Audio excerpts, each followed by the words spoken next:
Өткен жылға өкпе жоқ, келер жылдан үміт көп. Әсіресе әлеуметтік салада сан түрлі жағымды жаңалықтар болғалы жатыр дейді. Бір білсе, оны Егов куәгер біледі. Гүлназия Кеш-жарық, жыл бойы әлеуметтік жаңалықтар тізіп келдіңіз ғой, келер жыл немен қуантасыз? Кеш-жарық әріптес, жалпы бір жыл бойы 52 әлеуметтік тақырып қозғаппын, оның дені баспана, жәрдемақы, мемлекеттік көмектер туралы. Бұдан бөлек студияға жауапты орган өкілдері мен министрлерде қонақта болды. Халықтың базынасын тікелей шенеуніктерге жеткізіп қана қоймай, қарапайым қарашаңда мәселесін шешкеніміз де бар.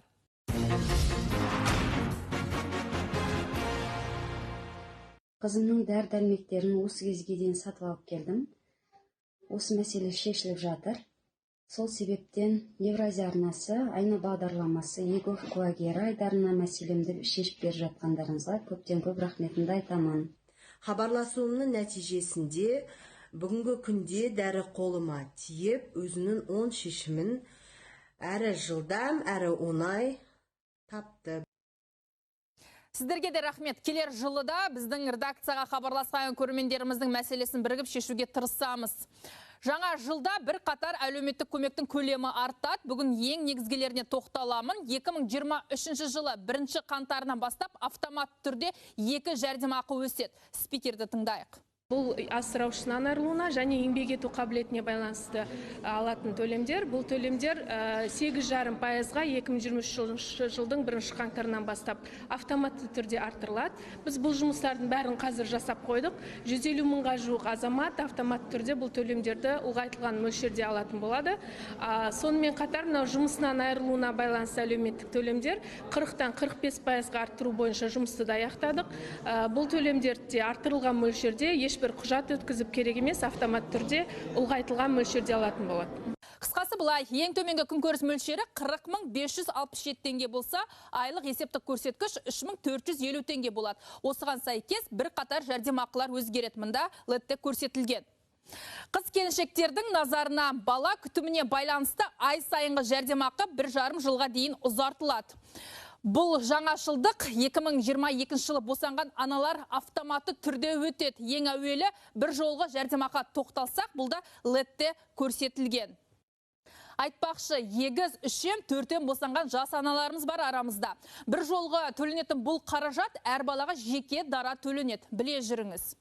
Мемлекет жұмыс істейтін және жұмыс істемейтін әйелдерге бала күтіміне байланысты ай сайын жәрдемақы тағайындайды. Оны сіздер жақсы білесіздер. Егер сіз жұмыс істемесеңіз, мұнда көрсетілгенде сізге қаражат төленеді. Ал жұмыс істейтін қыз-келіншектерге соңғы 2 жылдағы табысы есепке алынады. Соңғы шығарылымда көп балалы аналар мен көп балалы отбасылар мәселесіне тоқталған едім. Әлеуметтік кодекс аясында шамамен 90 мыңға жуық көп балалы аналарымызға марапатталған аналар жаңа мәртебесі беріледі. Наградталған аналар ұғымын енгізу, оның ішіне күміс алқа, алтын алқа төсбелгілерімен, 1-2 дәрежелі ана даңқы орденімен және де батыр ана атағына иеленген аналардың кіретін болады. Және де екінші өзгеріс бұл күміс алқа төсбелгісімен 1-2 дәрежелі ана даңқы орденімен және батыр ана атағын иеленген 7 және одан да жоғары баланы дүниеге әкелген әйел азаматтарға жоғары түрде мемлекеттік жәрдемақы тағайындалатын болады. Ал көп балалы отбасылардың жәрдемақысы қалай өзгереді? Көріп тұрсыздар, түртіп алыңыздар. 8 баладан кейінгі әр бала үшін 13.800 теңгеден қосылады. Алтын құрсақты аналарымызға өмір бойы төленетін жәрдемақы да артады. Мәселен, алтын алқа, күміс алқа алған келіншектерге 22.080 теңгеден тағайындалады. Ал мүгедектігі бар балаларды тәрбиелеп отырған жандарға төленетін мемлекеттік көмектің мөлшері 56.794 теңге болады. Тағы бір мәселеге тоқталайын. Мәжілісте қаралып жатқан заң жобасы аясында мүгедектігі бар адамдардың отбасы мүшелеріне жеке көмекші немесе әлеуметтік қызметкер статусын беруде ұсынылған. Бұл да келер жылы іске асуы мүмкін.